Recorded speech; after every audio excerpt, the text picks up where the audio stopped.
Good morning, everybody. Happy Wednesday. Happy Wednesday. It's good to see everybody. It is April 20th. April 20th today. 420. 420 out there today, everybody. Happy 420. Happy 420. Hope everybody's having a good day. Happy Wednesday. It's good to see everybody. Another beautiful day for gaming. We will be doing day 3 of Inscription. Loving the game. We'll be making a new deck this morning, but as we do every day, before we hop into our gameplay, we will do gaming news. Try to stay current and up to date on what's going on just around the industry, and it's pertinent, important, and I like to stay on top of stuff. So let's hop in it. All right. Get my camera out of the way a bit here. Nice. So, right off the bat, we're getting some new information about new Star Wars game. Okay, I've already got tab pulled up, so we'll read about what's going on with the new Star Wars game. Let me get this out of the way. Okay.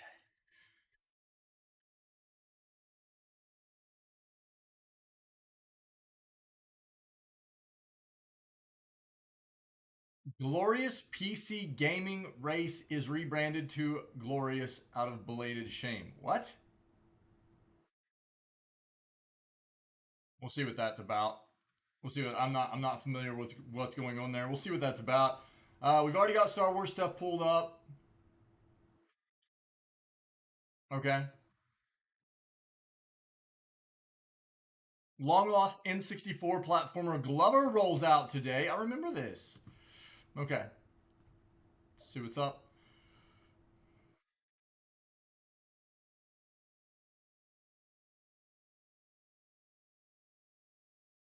Okay, so it had to do with some racial stuff, right?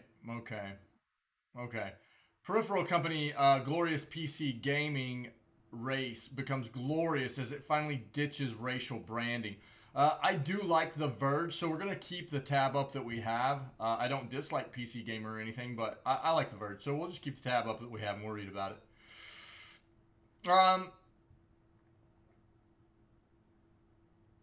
Xbox's head of research and design has left after 20 years. We'll take a look at that. And we'll also. I think we've already looked at the Game Pass April games, but it might have something in there about what's coming in May, potentially. So we'll bring that back up to see what that has to say. Video game companies take steps to tackle environmental issues. What was it? I think Microsoft is already committed to being rid of their carbon footprint by what? 2030 or something like that, and having a more positive impact on the environment by 2050. Something to that effect, I think. But let's take a look. We've been talking about this already. Square Enix is just the latest major dev to come out and commit to basically being tunnel visioned in on incorporating NFTs and blockchaining into their development moving forward. Feels bad, not unexpected. Cheers. So, we've talked about it. If you want to, we've got the previous news segments that are out on YouTube. There are highlights on the Twitch channel as well. So, if you want to go take a look, I've thrown my opinions out there. We talk a little bit more in depth about this kind of stuff. Mamselle, how are you, my friend? How are you? It's good to see you. I will not be digging into. God, I'm really torn here. Like, this is a tough situation for me. Um,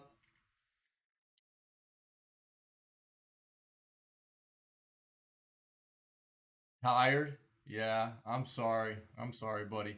Um, because I am such a fan of video gaming, this it's tough for me because, you know, oh, I'm great. Feeling nauseous? I'm so sorry. I'm great. I'm great. I'm doing great. Another beautiful day. Um, you know, getting to hang out with you guys and do the news and play games, and I'm loving Inscription, so it's a beautiful day. It's a beautiful day. You know. I'm sorry you're not feeling well. That sucks. The I am very very opposed to this company. Call it what you want. It's Facebook. Okay, they can change their name to Meta. They could change their name to Sunshines and Rainbows. I don't care what they change their name to. It's the same company. Okay. Um, and what's funny is that like changing their name from uh, Facebook to Meta just makes them seem even more evil, in my opinion. Um, but it's unfortunate because you know I think that VR is really the next big evolution in. Not that it hasn't been here, but I mean VR has been slowly being incorporated into our gaming universe for a while now. And I think they've got a quality product, but I will not endorse it. I will not promote it because I am against their company, and therefore it feels bad.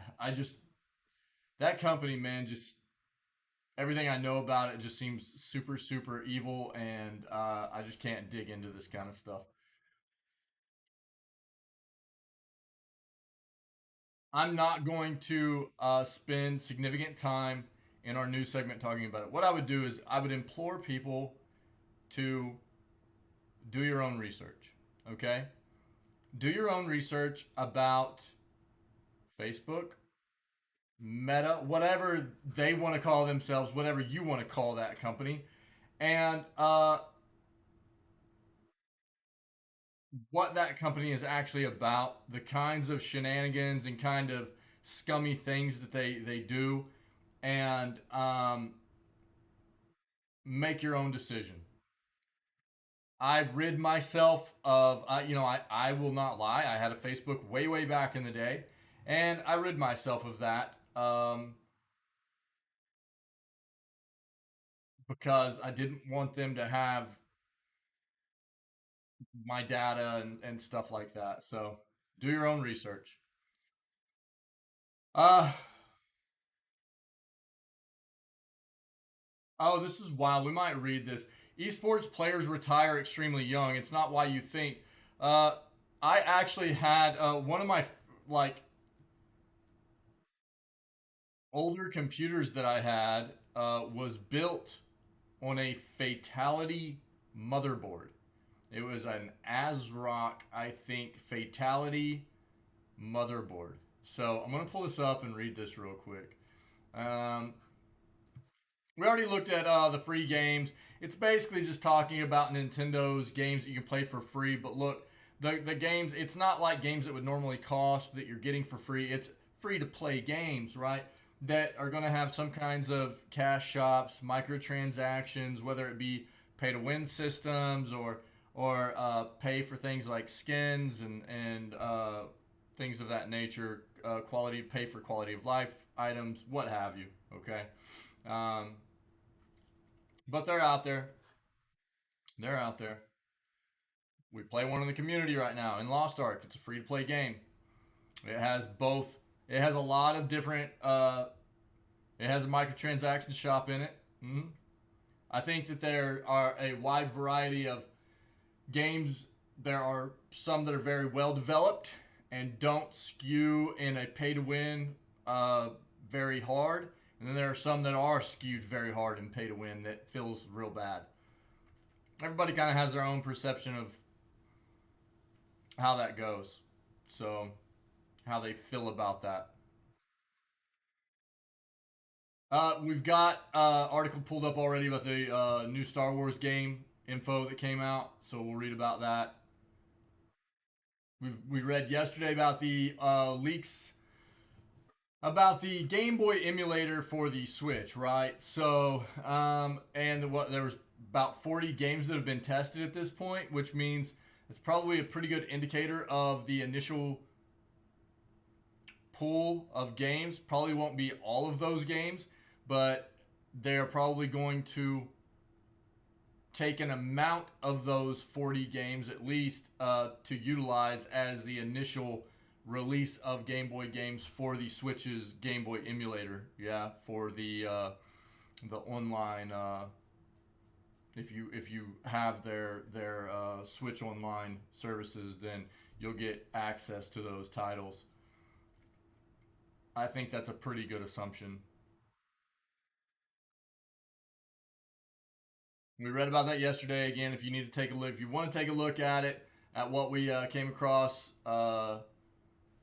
yesterday's news segment is highlighted on the Twitch channel as well as on YouTube as well. Mm,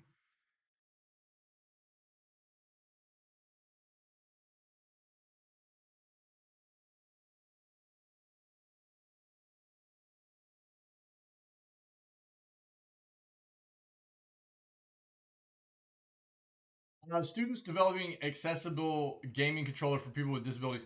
I've actually noticed. I'm not going to dive into this. That's really cool. It's really cool.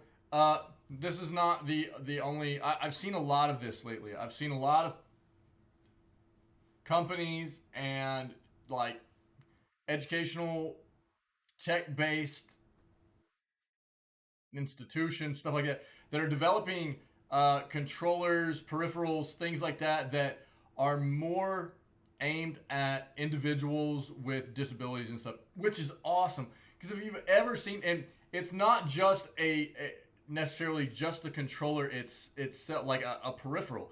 There are actually adapters that have been like made and 3D printed and stuff like that to be strapped onto controllers that make it easier for, say, like one-handed individuals to play with a regular like PlayStation controller or what have you. I've seen all kinds of things, which is awesome. It's really, really great. And again, anybody that hangs out here very long or has been a part of the community for very long knows that I am all about, you know, promoting giving as many people the opportunity to be a part of gaming as possible. I love gaming. I love this world, the gaming community, and I want as many people to uh, have the chance to be a part of the world that I love so much. So, you know, obviously, people that have disabilities across the board, whether it be physical or you know intellectual disabilities, mental disabilities, handicaps, what have you. They're sometimes at a uh, you know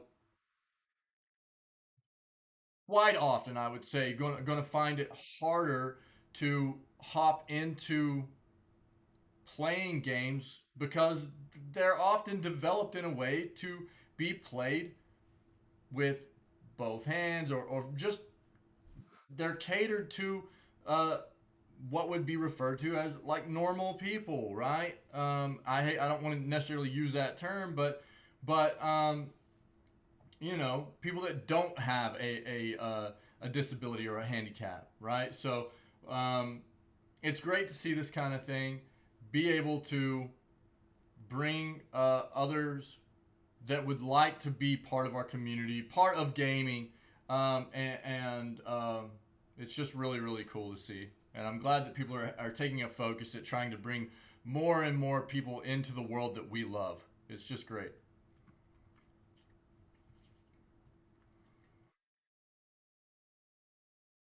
We read about this already in a previous segment, I think a day or two ago. Let's change up our search here.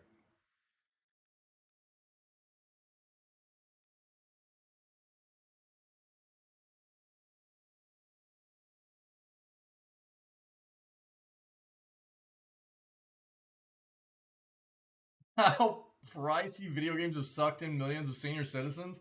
That's awesome. Not necessarily that they're pricey, but just the fact that like this generation of older individuals that didn't necessarily get raised with um, video games, probably saw video games initially as a waste of time, are embracing this new form of entertainment, right? It's very, very cool.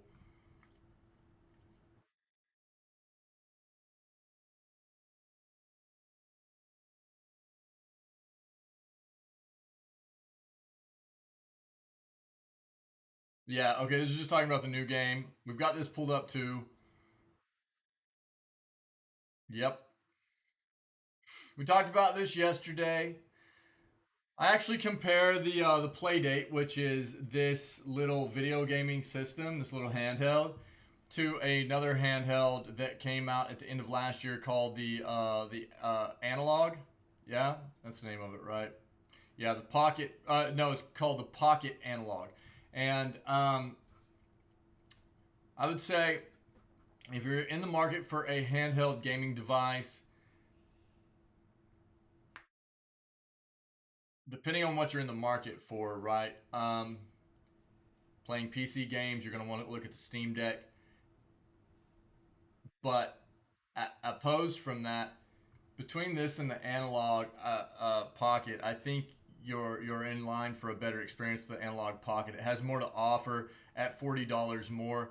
The difference being this has games developed specifically for it, as opposed to the analog Pocket, which is playing more traditional cartridges. Like it plays all like old Game Boy games. It has adapters to play like Neo Geo handheld games and all the old handheld platform games and stuff. You can basically grab those cartridges, throw them in that handheld and play them. It's really cool. But go look at yesterday's segment and you'll get a better look at what I'm talking about.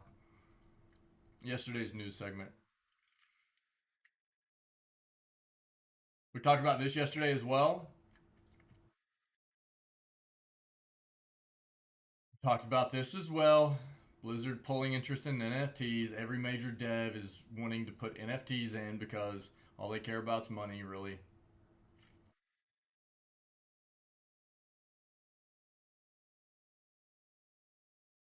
How Sonic's fear of water moment fixes a video game trope. Take a look at that real quick. Apparently, Sonic 2 is an absolute like box office smash. Like it's absolutely killing. It's supposed to be very, very good.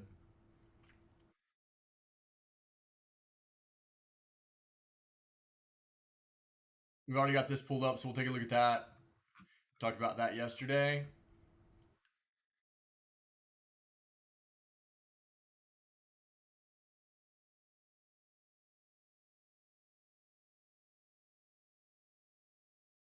All right, last page here.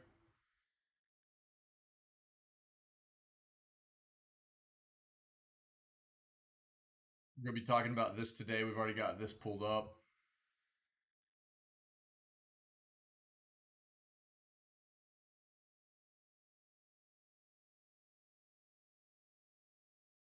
Okay, I think that's it. Let's take a look at our segments or our tabs here, our articles, and see what we've got. First of all, Amy Hennig, excuse me, Amy Hennig is getting another crack at leading a Star Wars game. Visceral Games project Ragtag is still unfortunately quite dead. Skydance, no, shush, no. Gosh, all the autoplay stuff drives me crazy. Skydance New Media has announced that it is working with Lucasfilm Games on a new Star Wars action adventure game that will feature an original story. Skydance New Media is a division of Skydance Media that was started and is now led by writer and director Amy Hennig, known for her work as head writer and creative director of Uncharted 1 through 4. I've often described how seeing Star Wars in 1977 essentially rewired my 12-year-old brain, shaping my creative life and future inevitably. Hennig said in a press release, I'm elated to be working with Lucasfilm Games again to tell interactive stories in this galaxy that I love. Isn't the first time Hennig has been in the driving seat for a new Star Wars game. In April 2014, Hennig joined Visceral Games to lead development on Project Ragtag, a third person action adventure Star Wars game set to take place after the events of A New Hope. However, publisher EA canceled the project alongside the shuttering of Visceral Games. We couldn't be more thrilled to be working again with Hennig, Lucasfilm Games Vice President Douglas Riley said. She and the Skydance new media team have the talent and ambition to create a unique Star Wars adventure. Their vision for making inviting cinematic, interactive entertainment makes this collaboration very exciting. We're working hard with their team of experienced and talented developers, and we're looking forward to sharing more with Star Wars fans when the time is right. As long as it's a weird Star Wars game, I'll be happy. Most of the traditional benchmarks for Star Wars are likely being covered elsewhere. Ubisoft Massive is making a Star Wars game. Respawn is working on a sequel to Star Wars Jedi Fallen Order, and Aspire is remaking Knights of the Old Republic. Oh, I hope they do a good job with that. Bit Reactor is also making a new Star Wars strategy game. In October 2021, Skydance New Media revealed that it was working with Marvel Entertainment on a new Marvel superhero action adventure game. Hennig is also credited with making the bedrock of the story for Forspoken, which will be released, October, okay. And a Psyche-like role-playing game scheduled to launch for PS5 and PC on October 11th. So, if you're not familiar with Forspoken, it was supposed to actually release, last month, I think? But got delayed till October. It's also going to be one of the first games to come out, I think, that's going to utilize, at least one of the first games on PC for sure, to utilize direct storage, I think is what Microsoft's calling it.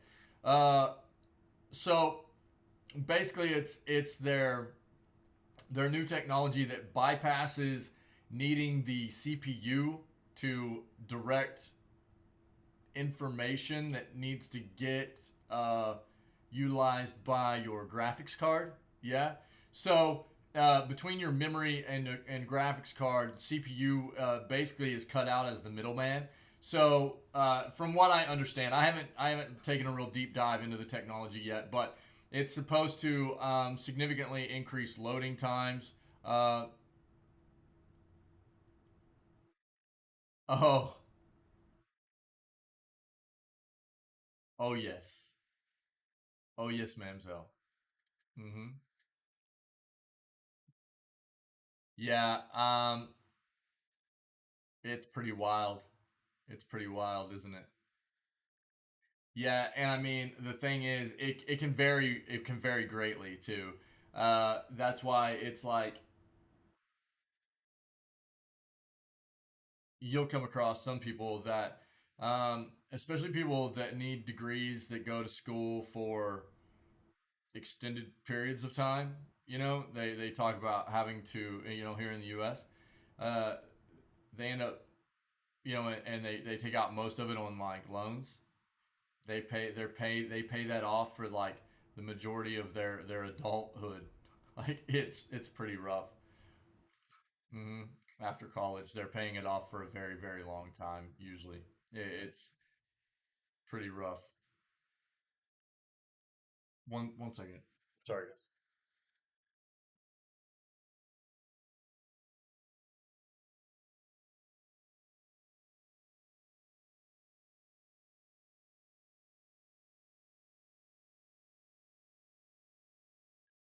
Apologies. Thought I saw somebody or heard somebody at my door.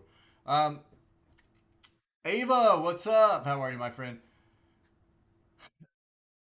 Well, I mean, you know, I don't know what you guys pay. Metal, what's up, buddy? Yeah, that's the same thing. Like, the more time you talk about, like, now, of course, up like in Canada and stuff too. You talk about like you guys pay more taxes than we do, but it's like healthcare as well down here. Healthcare down here is it's absolutely a business. Healthcare is not. It's like this country, the U.S., is not concerned about taking care of its people. It is not concerned about taking care of its people. This country is. Oh, you don't pay a quarter of that? Wow, wow. Yeah, this country is healthcare is a business, and it is all about treating treating conditions. Yeah, I know your taxes pay for healthcare, and that's why I was saying I know your taxes are higher than ours, right? But you have socialized healthcare, right? So if you need to get something taken care of, it's taken care of. Whereas here, if you can't pay for it, you're out of luck, right? Especially if you don't have healthcare. And quite often, even if you have healthcare, they only will cover like a portion of it. You know, it's a bad system down here. And yeah, basically, Ava. Uh huh. Yeah. Yep. And like I would say, you should do a little bit of research on how much like just an ambulance ride costs down here. It's wild. Hey, Kayla. Yeah. Right. Right. That's what I'm saying. I mean, this country is not concerned with uh, taking care of you. Yeah. Yeah. It's good to see you, Kayla. Um, this country is not concerned with taking care of its people. This country is the entire healthcare system is a business. It's a business. They are not concerned with curing anything. They are concerned with treating because treating is ongoing. It's an ongoing process, right? The longer you treat something, the more you can keep charging for it, right? And yeah. Oh yeah, Kayla. Yeah, yeah. Mm-hmm. Well, here's what's funny too. So what people have started seeing in America is people have quit. They've started refusing constantly. Right, right, right. Yeah, yeah, I understand that, Mamselle, for sure. But at the same time, you will wait a very long time here as well just to go to like an urgent care facility, and you'll also pay out the wazoo for it. Okay, so now what's funny? We bring up the ambulance ride thing. What people have started to find is that, oh, dude, that's nothing compared to here, really. Um, so what people have started to find is that just like Ava was talking about, uh, people will refuse ambulance rides even in like dire situations. Will refuse ambulance rides and will be calling Ubers and Lyfts to take them to the emergency room because even with like cleanup costs, if you're like bleeding profusely in their car or whatever, even with the cleanup costs that come along with being charged for that kind of stuff, it's way, way cheaper than an ambulance ride. Isn't that wild? America. I'll get off of that, but total stranger drive your car? Yeah. Yeah, it's wild. It's sad. It's very sad. It's very sad. This country is not concerned with uh, taking care of its people. It's not. It's not. Yeah, yeah, yeah, yeah. I'll keep going on with the news, but I mean, you bring up, I mean, the more you know. Yeah, the more you know. Yeah, yeah. It's look now. Look, I mean, this is what I'll say. Okay, is before I move on. Before I move on, I'll say, you know, um, I try to be a very glasses half full kind of individual. So it could always be worse. And I feel fortunate to have been born in this country and raised in this country, and because there are definitely more dire places in the world, right? So um, it could always be worse. It could always be worse. Yeah, yeah. Yeah, yeah, no, and you bring up. I mean, look, you bring up a good point. You bring up a good point, and I'll obviously it's this kind of stuff. It's this kind of stuff. Yeah, yeah, yeah, for sure. It's this kind, but it's not. I try to maintain a good outlook on stuff, right? I think it's important for people to understand that.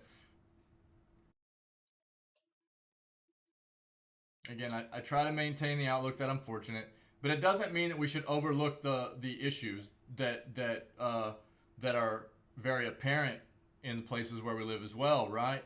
Because that's what just allows them to continue to be that way and to exacerbate and get to even more dire levels, right? So it's important to bring them up, and it's this kind of information that people need to find out about and understand about, you know, how bad it is in certain places in order for people to come together and be like, that isn't acceptable, and really, take a charge on about getting things changed, right? So it's good to bring this kind of stuff up. um, but I also I do feel I do try to maintain that I am fortunate. There are good things. There are very, very good things about being American and being born in this country, and so I think every place is going to have its pros and cons, but there are some pretty dire places in the world, and so it could always be worse, right? It could always be worse. So yeah, but you bring up a good point. You bring up some good points, and there are always issues. There are always issues. Yeah, those are some critical ones. Those are some critical ones. And again, people are paying on some of those college loans and stuff they take out for the schooling here in the states forever, forever. It's crazy. Um, yeah. So there's new Star Wars game stuff. It's good to see everybody. It's good to see everybody. Uh, So, Glorious PC Gaming Race has been rebranded to Glorious. Just Glorious. Out of belated shame. So,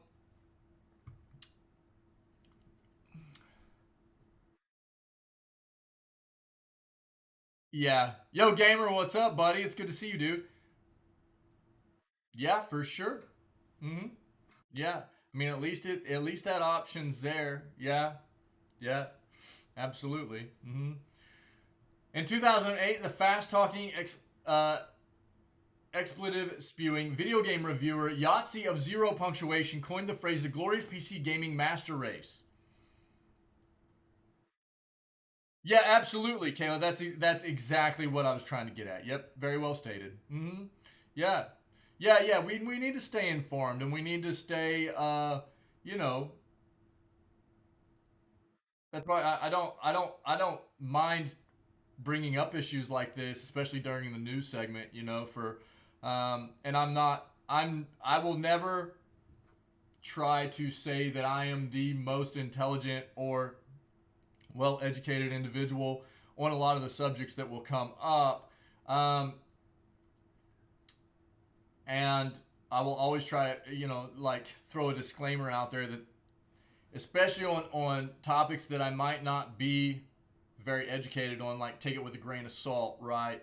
Um, but there are definitely some things that we need to stay on top of and not turn a blind eye to. Absolutely, and it's it's going to take the collective of the population within these countries that are having to deal with these issues to try to get things changed. You got to stand up to the powers that be, for sure. Battle Chasers Night War, good times, yeah. You having fun, dude? Then something. Let's see. Joking about how snobbish PC gamers allegedly look down upon their dirty console playing peasant counterparts. I remember it being quite funny. All the before we even move forward, this is what I'm going to say. Okay, this is the way people are across the board. It doesn't matter if you're, and I really, I not everybody is this way. Not everybody is this way. People have preferences. People have preferences. Okay. I prefer PC gaming, but I have always played consoles as well. And I have no issue with consoles. I have an issue with a brand of console that has uh, not been very good to me in the historically. They've broken down a lot and stuff, but there's reasoning for that, right? It's the same thing as like PC competitive PC parts. Like you get people that are fans of Intel, right? Like nothing's better than Intel and AMD sucks. And then you get the other side of it where it's like, well, AMD's way better price for performance, and Intel will never be able to compete with that. And that's why AMD's way better, and I'll never use Intel. You know, you always get those people. That's the way a lot of people are just like fanboys or fangirls of certain brands that way. They just are. And the same thing comes along with like PC gaming or console gaming or what have you, you know. For me personally, I'm just a fan of video games. I prefer to game on a PC, but as long as somebody is enjoying the same kind of things that I love so very much in gaming, I don't care what they're playing on as long as they're enjoying video games as well, right?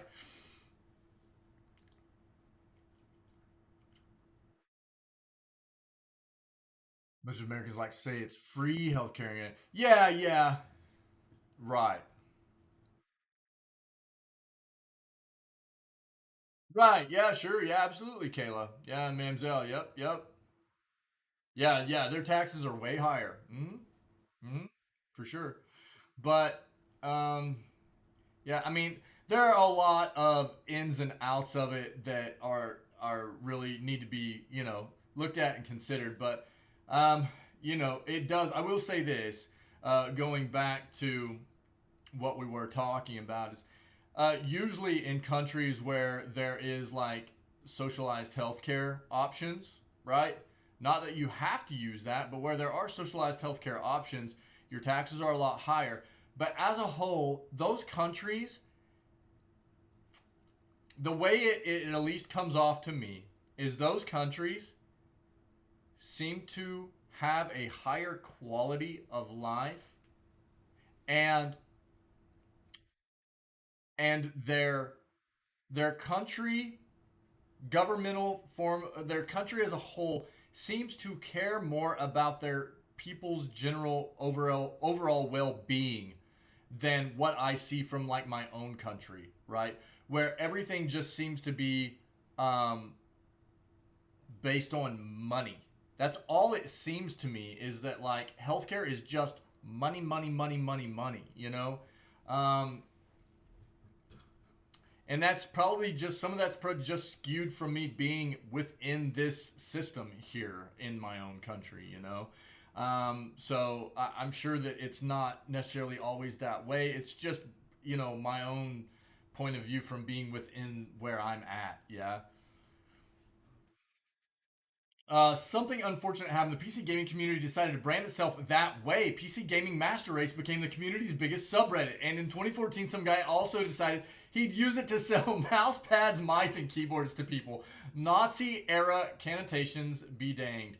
Some guy has now realized the error of his ways, and so his company, Glorious PC Gaming Race, is ditching the name. It's just glorious now. The logo and products are going to change, and the company says its website, PCGamingRace.com, will be retired in favor of a new domain name. The intention of this rebrand is to better align the public face of the fast growing startup with its own core values, reads a press release which quickly points out that founder Shazim Mohammed was 24 years old when he started the company, and implies he didn't know better. He was just going along with the meme. Then it points out how successful the branding was. The unusual name drew attention within the crowded industry, especially from other members of those online communities. I am older and definitely should have known better, but I admit my own glorious PC gaming race mousepad snuck into the photos for my Odyssey G9 monitor review before I retired it in shame. Unfortunately, it sounds like it may be a while before the company can truly ditch the phrase that apparently served its business well until today. It will be a multi-year transition period, the company writes, though new product launches are already going that way. While we're on the topic of cringe gamer branding, Acer, are you listening? It might be time to stop encouraging your customers to find their inner predators. Hmm. Hmm. I don't know, man. I don't know. It's kind of wild. It's kind of wild. Is that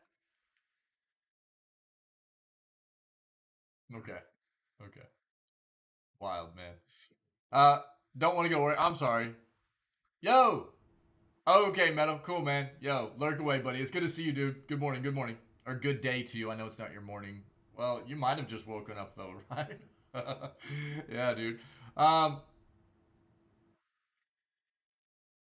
Okay, Pinky. Yo, dude, that's great news. Yo, great news, Pinky. How wild is that? We were just talking about like healthcare and stuff too, and then Pinky rolls in with some good health news, dude. That's wild. Fantastic, man. That's great. That's great. Good stuff. I know he can't hear us right now, I don't think, but that's fantastic, dude. Yo, yo, get some of those, get some of that love in there for Pinky, man. Here, I'm gonna take just a moment to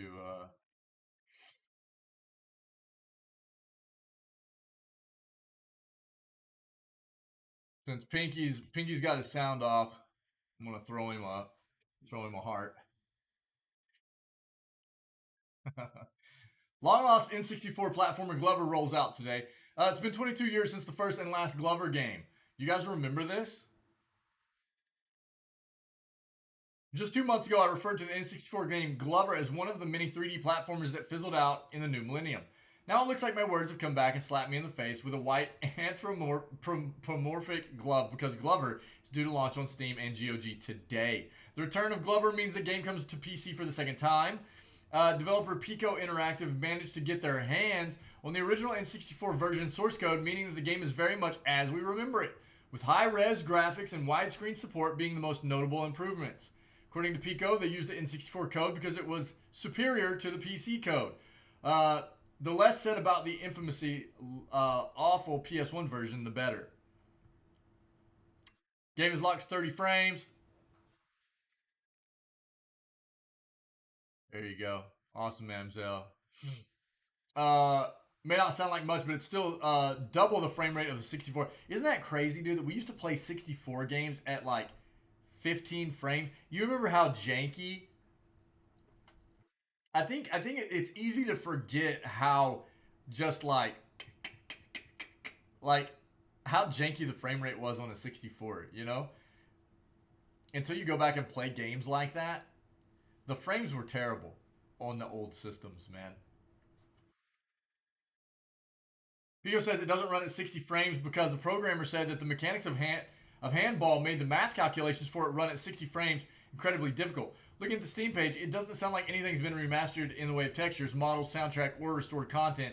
It does seem to have better draw distances than the foggy original. Cool, man. So if you were a fan of Glover, it's coming to Steam and GOG today. Cool.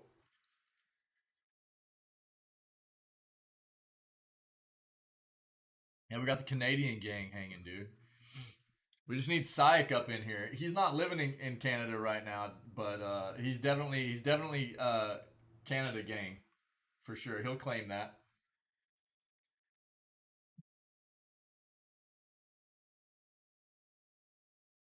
Yo, happy 420, everybody. Happy 420 for anybody celebrating. The head of research and design at Xbox has left after nearly 20 years. Chris Novak posted a message on his LinkedIn page announcing that Tuesday was his last day at Microsoft. I've resigned from Xbox and from Microsoft, and my last day is today, the 19th, he wrote. I started at Xbox in November of 2002, so after nearly 20 years, I know this news can either come as a surprise or as expected. It's a mix of both. Although Novak didn't go into detail on the reason for his departure, he explained that he had been planning to leave for a few years due to factors outside of Xbox.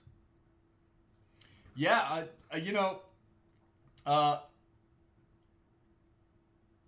I've always it's funny that, like, even in a lot of my gaming time through my life, I've always found myself connecting really well with Canadians. Catwalking Day. It is Catwalking Day. It is. Yeah, it is. Yeah. I don't know, man. I've always connected really well with Canadians in my gaming communities and stuff too. Just like playing games and everything. And I don't know, just seem like really cool peoples, man. I don't know. Yeah, yeah. I don't know. Yeah. Uh-oh. Cat walking time. Here, give me 1 second. I need to check something in chat real quick.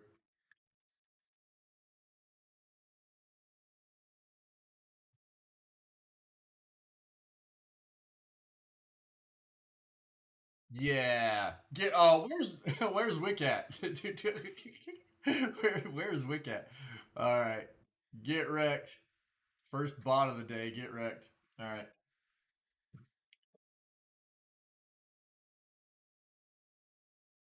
Wait, do what? You talking about this?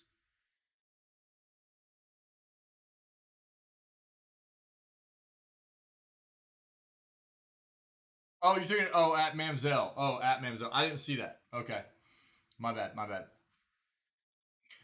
My journey has a period of reflection and rest in its immediate future, one I promised myself a few years ago after a significant event outside of work. I'm going to spend some time doing a life and design tour everywhere I can. If you want to collaborate and chat, design games, or product, please reach out. No matter the industry. I found that the best things I've seen or done in games have sparked from other areas, and I want to lean into that in a big way. Novak joined the Xbox team in November 2002, where he was a design director for 7 years, working on the likes of Project Gotham Racing 2, 3, and 4, Crackdown, and the first Forza Motorsport. In 2009, he became a design architect for Microsoft Studios, where he was part of the initial design team for HoloLens. He was also a first-party design representative and worked on such games as Quantum Break, Sunset Overdrive, and Rise: Son of Rome. Since 2016, he has been the head of Xbox Research and Design, where he led on improving and evolving the user experience across all of Microsoft's gaming channels. Loved my time with Xbox. He said, building end-to-end experiences for gamers is a privilege. There are very few things one gets to work on in life which evoke such passion in people around the world. I adore listening to gamers and envisioning the next moment of unexpected delight. Gaming is amazing. Xbox will always be with me. He added, I will always root for Xbox, for user-centered process, and most importantly, for the voices of countless gamers around the world looking for ways to connect to one another and the games they love. They are who we really work for. I will say this.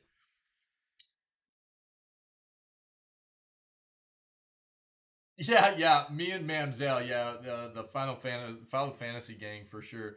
Um, Even though I haven't traditionally been a huge fan of Xbox consoles because I've had a fairly bad experience with their products. Um, they seem like they are one of the bigger companies, gaming companies, that have not totally lost sight of trying to help gamers still have fun, you know, which is very, very important since that's what games literally were created to do. So many big devs lose sight. All they look at is money. They just want money, you know, and I feel like Microsoft continually shows me that they have some people within that company that are committed to still trying to help people have fun, you know, and that's very important to me. So um, I like to see that. Final Fantasy VI. Mine would have to be 7, and then the US is 3, which would be 6 in Japan, right?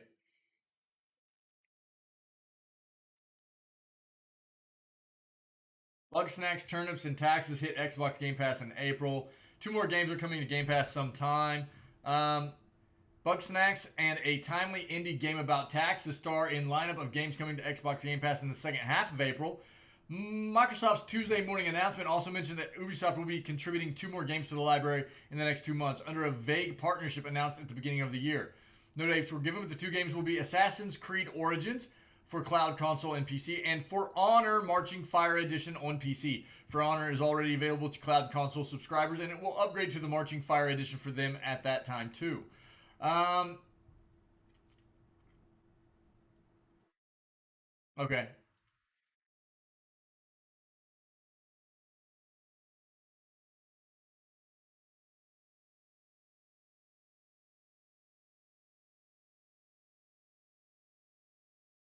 Rest of the month's games: F1 2021, Need for Speed Hot Pursuit Remastered, Turnip Boy Commits Tax Evasion, 7 Days to Die, Research and Destroy Bug Snacks Unsold, uh, 7 new editions mean 4 games will be leaving Game Pass libraries on April 30th. Subscribers can buy them for 20% off their Microsoft Store price before the end of the month. Cricket 19, Outlast 2, Secret Neighbor, and Streets of Rage 4.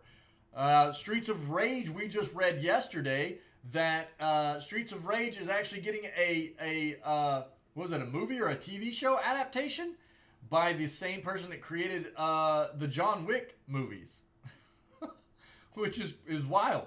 So if you want to catch up on that, check out the news segment from yesterday.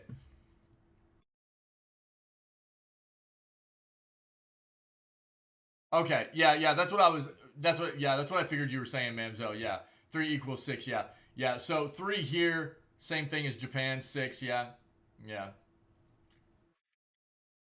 I've always called it 3 because that's what it always was to me growing up. Was on Super Nintendo, Final Fantasy 3 is what it was always called. So that's what I'll always refer to it as. But I know that in Japan it was always Final Fantasy 6, right? That's what it was in Japan. So I try to make sure that it's very clear what I'm talking about. Yeah.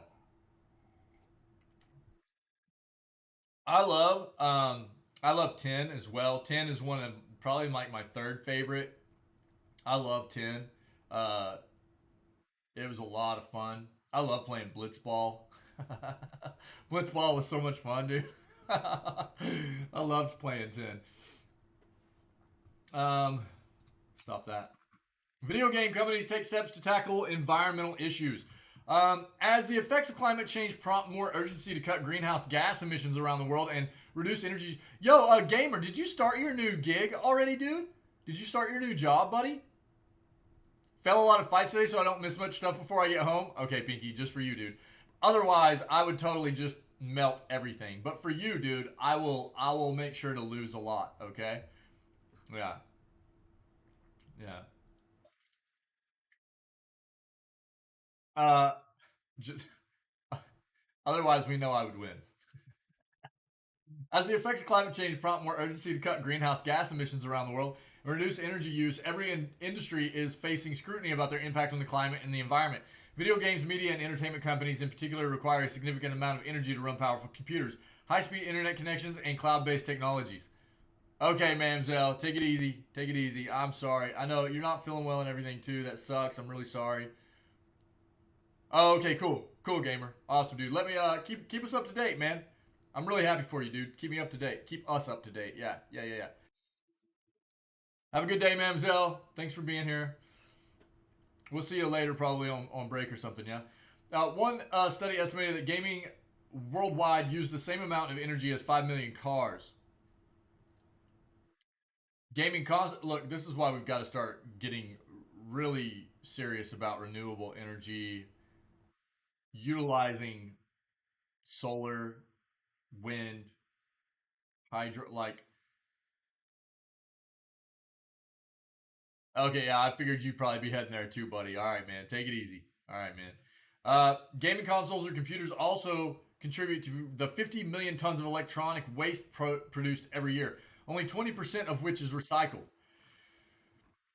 Look, if we go through a lot of electronics, and I would encourage everybody to not just throw your electronics away. 18 hours without food, buddy? Good night. You're going to be able to eat now though that you're done with your appointment, right? That's why you couldn't eat. Yeah, because your doctor's appointment probably. Um, there are they've come a long ways with e recycling. Yeah, so please do our world a favor and if you have old electronics that you are planning on getting rid of, um, do just a bit of research and find a way to recycle those products. It's not you. There usually a lot of areas and ways to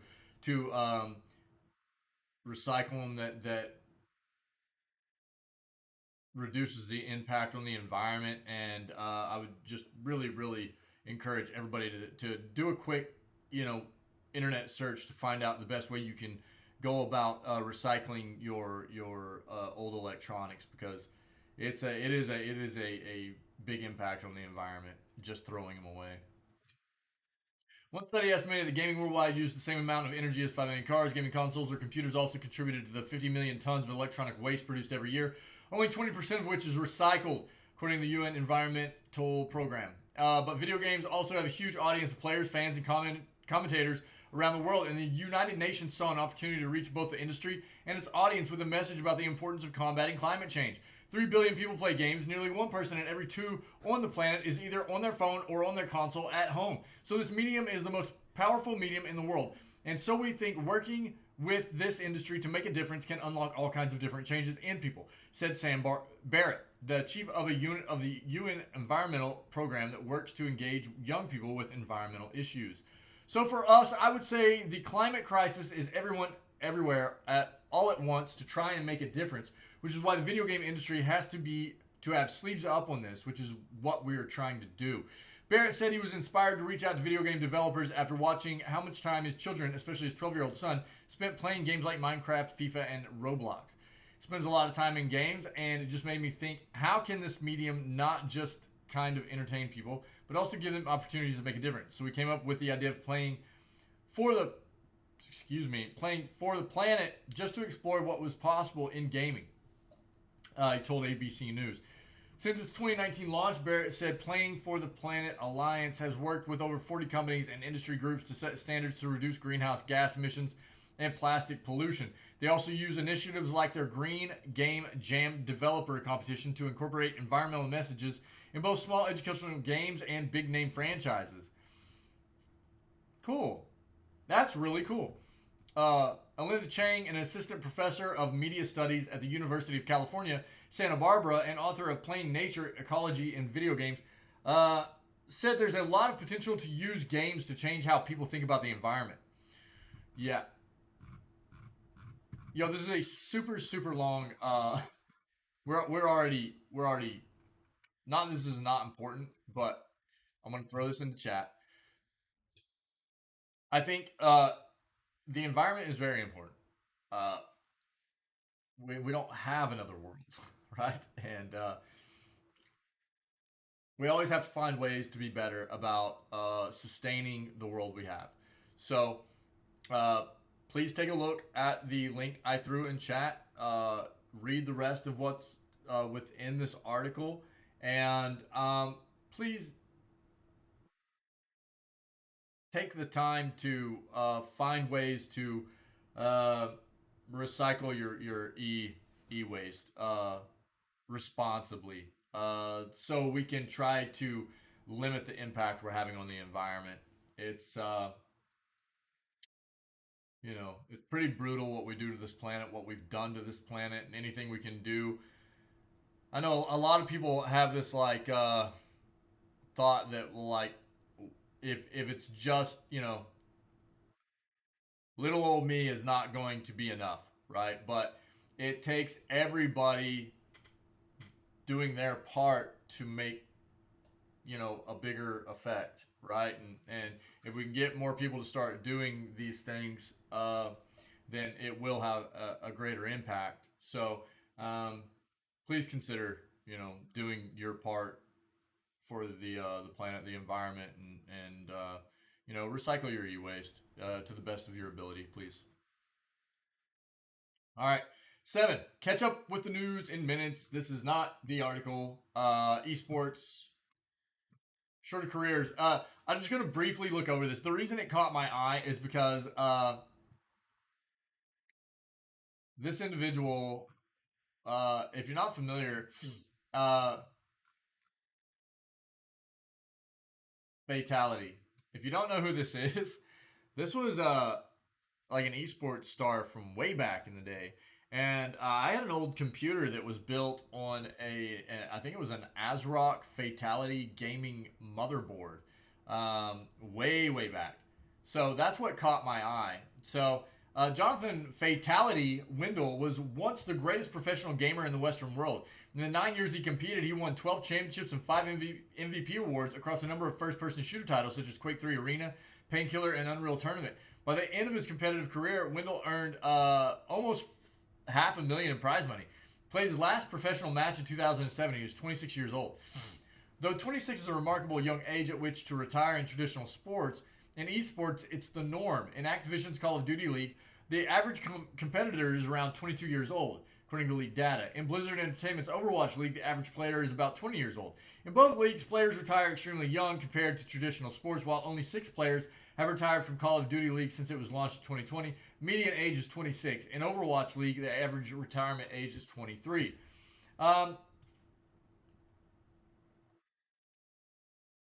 This stands in stark contrast to traditional sports. NBA's average player is 26. Even in super demanding NFL, the average player retires between 26 and 27. Traditionally, it's been claimed that esports competitors hang up their mice and keyboards because esports is a young person's game. Similar to traditional sports, the belief is that esports athletes start to wear down physically with a player's reflexes, hand-eye coordination, and mental agility all take a sharp dive once they hit their mid-20s. But for as often as that framing is repeated, it seems to have little basis in medical science. That's fatality right there. Yeah. Uh, it's baloney, Dr. Caitlin McGee said. McGee is a physical therapist and co-owner of 1HP, a group of medical professionals who specialize in treating esports competitors. Yes, there is research that shows us how reaction time changes over time, and one of the things that affects reaction time eventually is age. However, that age at which you start to see substantial decline in reaction time is much older than mid-20s. Age and deteriorating performance are factors that usually weigh heavily on athletes retiring in traditional sports. However, in interviews with the Washington Post, 4 retired esports athletes said the primary motivation to step aside came from factors related to stress, overwork, job instability, and exploring new ventures. Basically, the prize money went down a lot, Wendell said of his decision to retire. That's when I was like, well, if I'm not going to make money for my time and effort, maybe I can do other things for esports and gaming. It was then he decided to focus on business, doubling down on his contracts with hardware manufacturers to expand his Fatality brand of gaming accessories such as headsets and mice. Wendell is not alone in following that path. Yeah. It's a pretty good article as well. I'm not going to read the whole thing. If you want to see more about what Fatality went on to do, it's right there in chat as well. Um, so pretty wild to see. And it's kind of cool to see that. Um, I mean that was way back. I think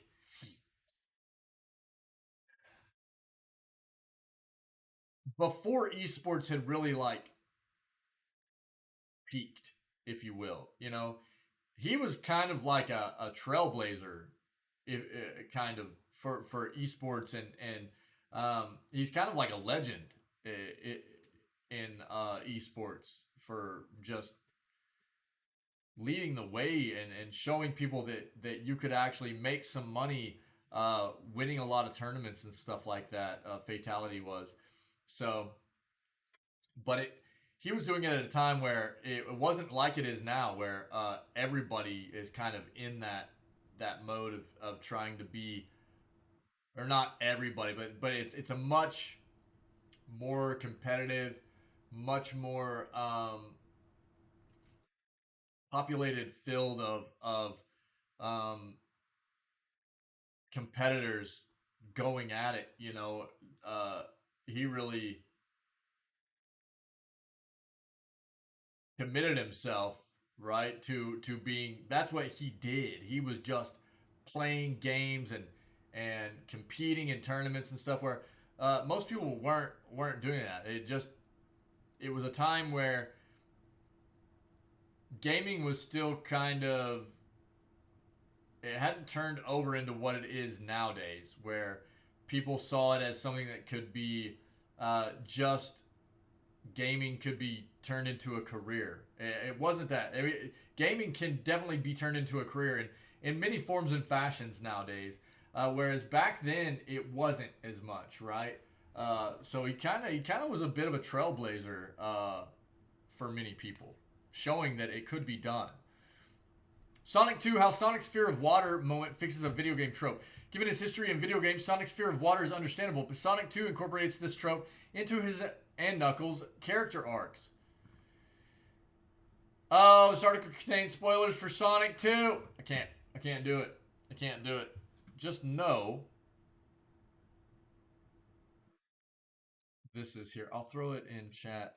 I'm gonna end up watching this movie, man, and I don't want spoilers, so I don't want spoilers. We'll leave it at that. We'll leave it at that. Yo, that's gonna be the news segment for today. Um, happy 420. Happy 420, everybody. Um, we'll be moving on to day 3 of inscription. So probably creating a new deck and seeing what we can figure out with some some different stuff than what we've been doing the previous 2 days in inscription. But if you're not moving on with us, or if you are viewing this on YouTube, and then stay healthy, stay safe, be kind. Um, And maybe if you are viewing this on YouTube and you're enjoying the news content, then consider trying to come down and hang out with us and maybe catch this content live. Also, consider hitting the like and subscribe buttons for me, please. That would be a great help. And maybe, throw a comment down below and let me know what you think of some of the stuff that we're coming across.